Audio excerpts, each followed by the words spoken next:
Hello students, how are you? Hopefully all of you are good. I am also good. मैंने बेटा आपको पिछले lecture में tells about the stoichiometry. Stoichiometry, that means numerical analysis, quantitative relationship between the amounts of reactants and products in any reaction. And based on unitary method, we can solve out the problems if chemical reactions are given.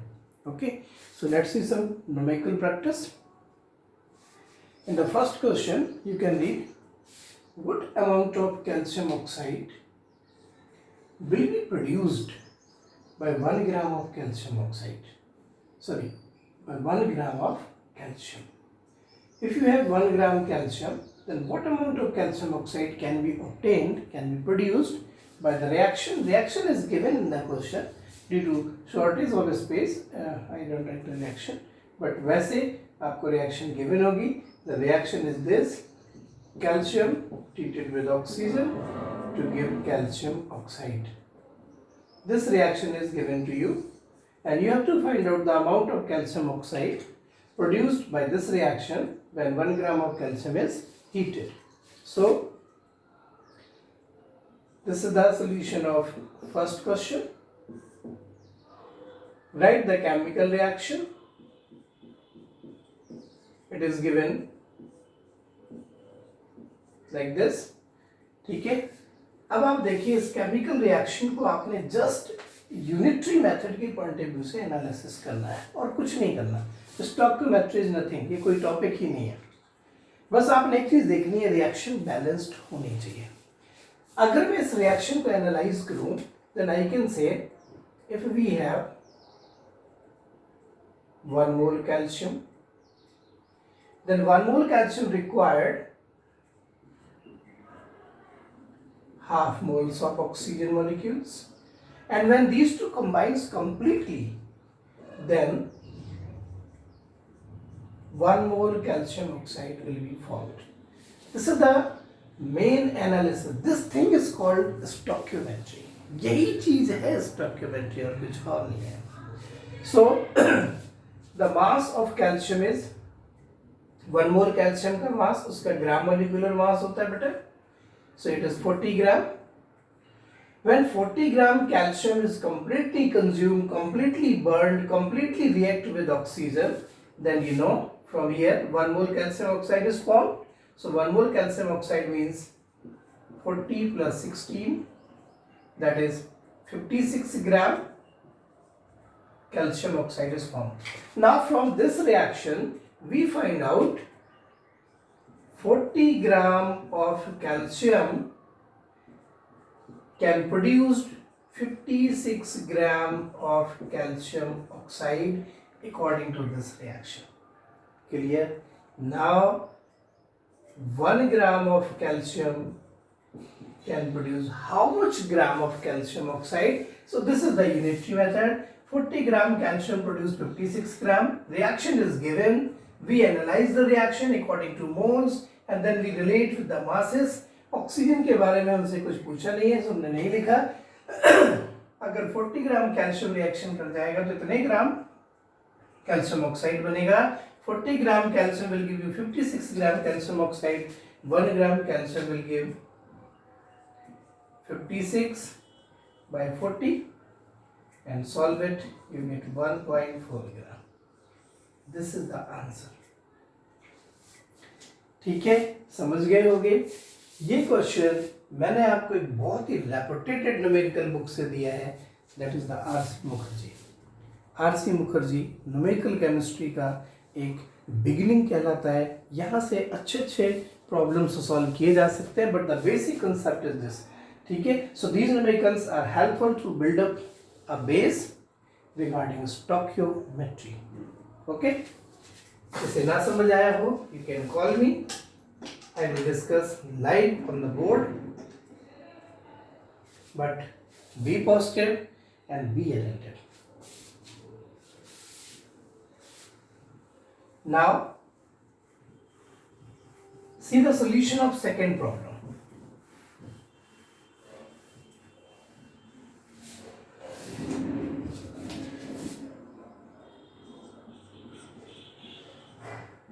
second problem. This is the second problem. In the second problem, you have to calculate volume occupied by 1 mole of helium. This is a simple question based on mole concept. You know,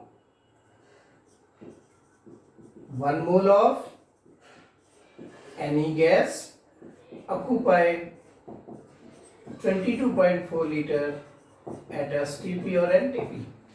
कोई बात ही नहीं है.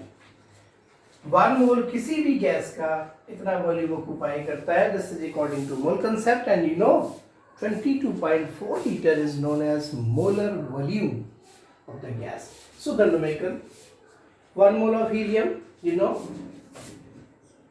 1 mole of helium gas, helium, you know helium gas. Helium gas is monoatomic. Monoatomic, that means it has only one atom. This gas is also occupy 22.4 liter at STP or NTP. So answer is the same. यही answer है.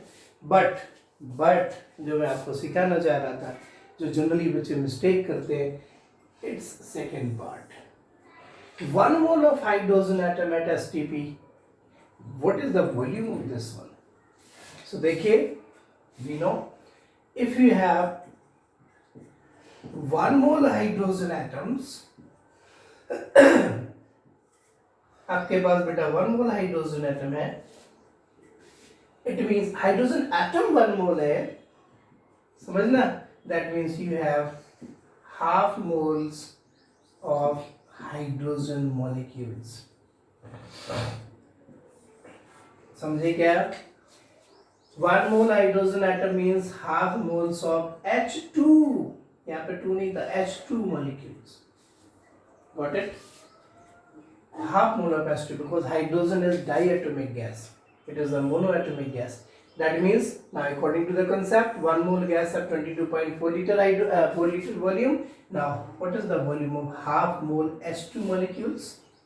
According to the concept, its volume is 11.2 liter at STP or NTP. देख पा रहे हो बेटा? समझे?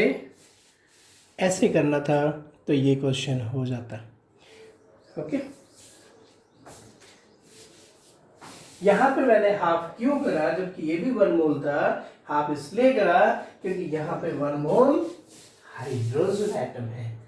ठीक है. अगर मुझे यहाँ पे कोई और ऐसा दिया होता जिसकी एटोमिसिटी 3 है तो मैं उसको 1/3 मोल्स ऑफ मॉलिक्यूल्स लिखता. ये एटम है, molecules. This one is for molecules. 1 mole of any gas, 1 mole molecules of any gas always have 20. That is a free state in which it occurs. 22.4 liter at STP or NTP. Now let's see the another problem. Problem number third. Third problem देखिए.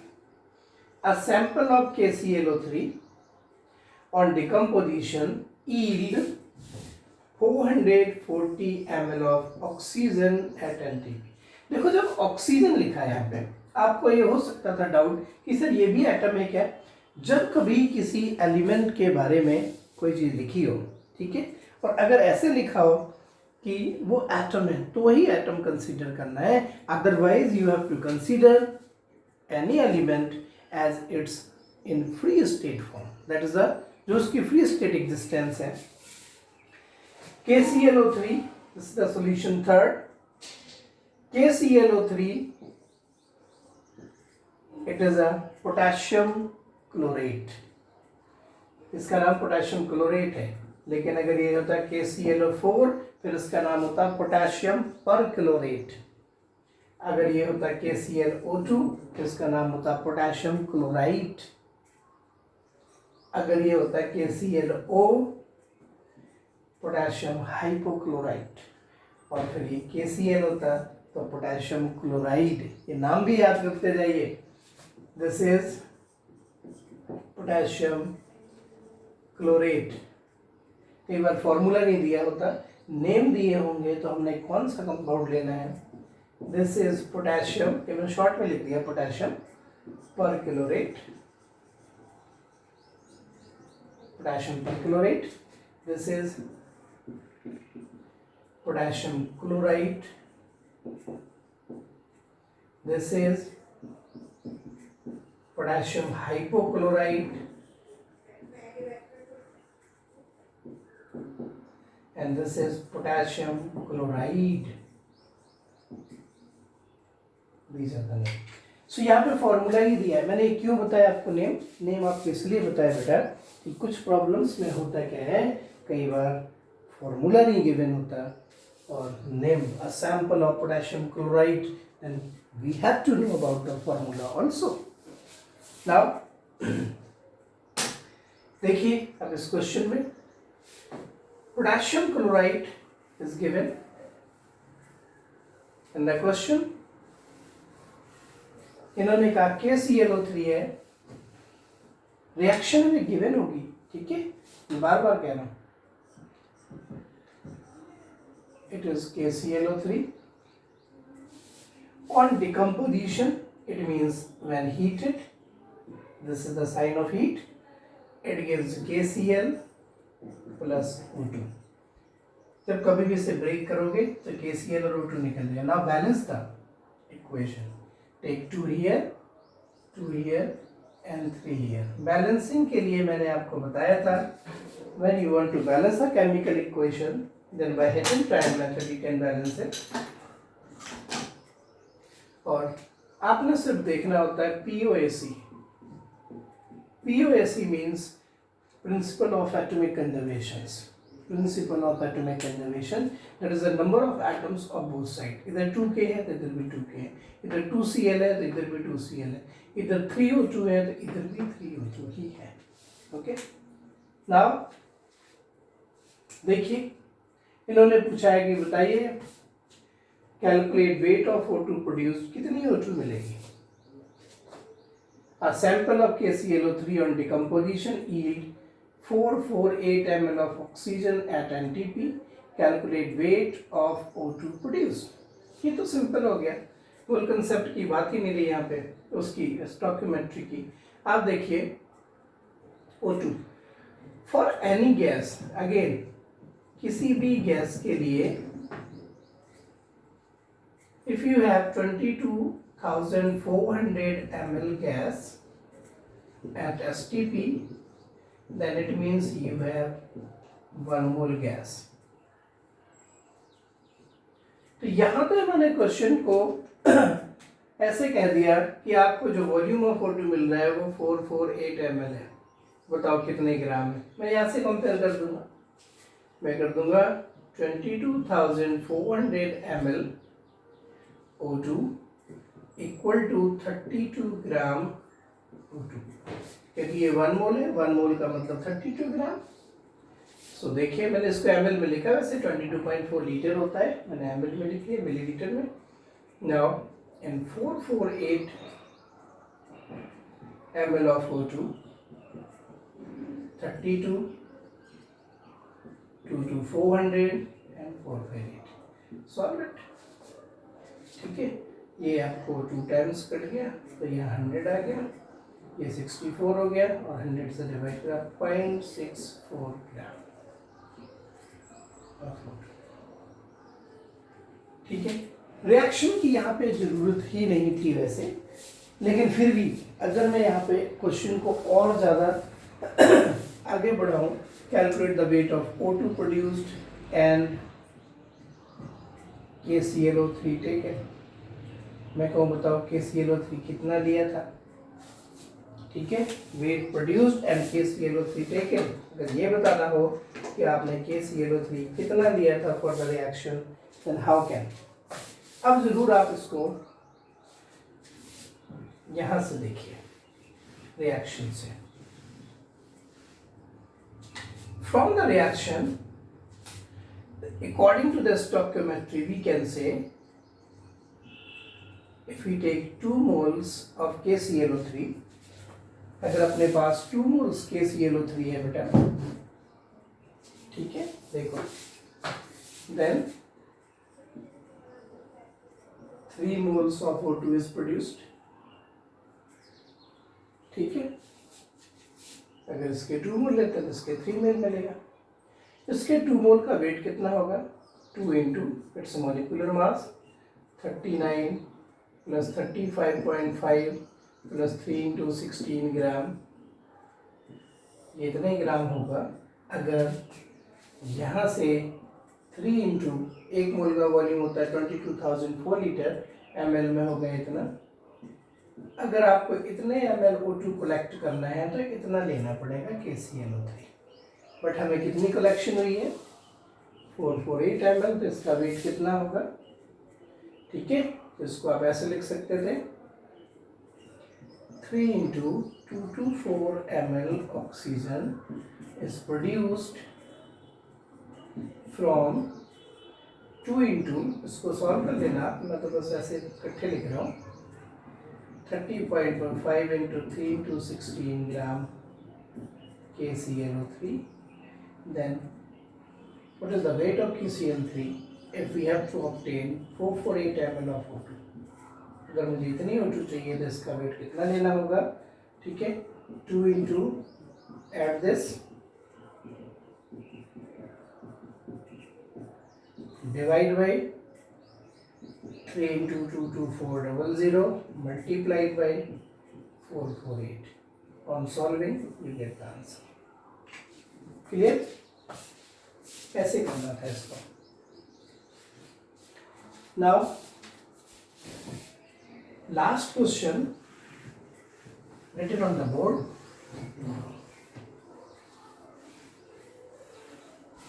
Last question है बेटा जो board पे लिखा है, calculate volume of C2H2, ये acetylene कहलाता है, प्रोड्यूस्ड एट STP और NTP by 100 gram calcium carbide reacts with water. तो देखिए, this is the calcium carbide, when this one reacts with water you get what? You get C2H2 plus calcium oxide. ठीक, और यहाँ से आप बहुत clearly समझिए, अगर आप इसका 1 मोल लेते हो, ये रिएक्शन बैलेंस्ड है, 1 मोल कैल्शियम कार्बाइड लेते हो तो आपको 1 मोल एसिटिलीन मिलेंगे। जो दिया है, जो चाहिए, बस उनको ही कंपेयर करो। स्टोइकोमेट्रिक कंपैरिजन, आपके पास 100 ग्राम कैल्शियम कार्बाइड है, पूछा है कितना मिलेगा। इसके 1 मोल का वेट देखो पहले, कैल्शियम का वेट हो गया 40, कार्बन का 12 into 2, 12 into 2, 24, it becomes 64. That is 64 gram calcium carbide will give 1 mole. 1 mole का वॉल्यूम कितना है NTP पर? 22.4 liter C2H2 because it's a gas at STP. This equation is coming out from this one. This is the stoichiometry concept. इसके 1 मोल से इसका 1 मोल मिल रहा है, इसके 1 मोल का मास ये है और इसके 1 मोल का वॉल्यूम ये है। मैंने इसको मास के टर्म में इसलिए लिखा क्योंकि क्वेश्चन में मास दिया है, इसको वॉल्यूम के टर्म में इसलिए लिखा क्योंकि क्वेश्चन में वॉल्यूम पूछा है। Such type of questions you can say based on mass volume relation. इतने मास से इतना वॉल्यूम मिल रहा है, 100 से कितना मिलेगा? What volume you get from 100 gram calcium carbide?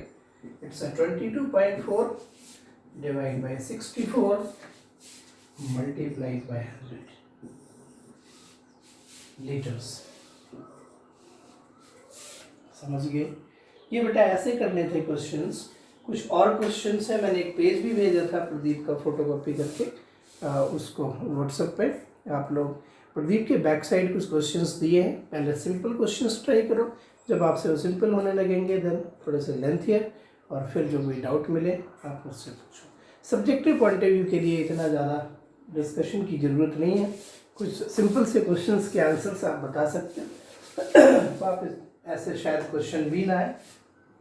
ठीक है, सो ट्राई करो इनको। एक क्वेश्चन आपको मैं लिमिटिंग रिएजेंट पे बेस्ड दे रहा हूँ कि लिमिटिंग रिएजेंट फाइंड आउट करना हो तो कैसे फाइंड आउट करेंगे।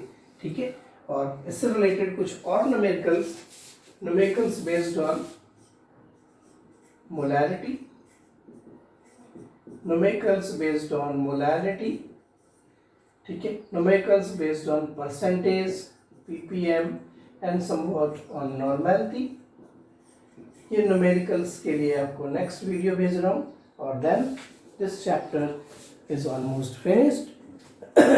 टॉपिक वाइज तो खत्म हो चुका है. इतना कर लो and then we will start next chapter. and now next chapter is very easy. so पहले आप इनकी numerical प्रैक्टिस करिए, फिर मैं आपको इसका एक वीडियो भेज रहा हूँ इसकी numerical प्रैक्टिस का, and then solve some example. ठीक है, और उसके बाद फिर हम नेक्स्ट में शिफ्ट कर जाएंगे. आपको फिर मैं इसके नोट्स भी भेज दूंगा. ठीक है, okay, thank you, thanks a lot, keep on smiling.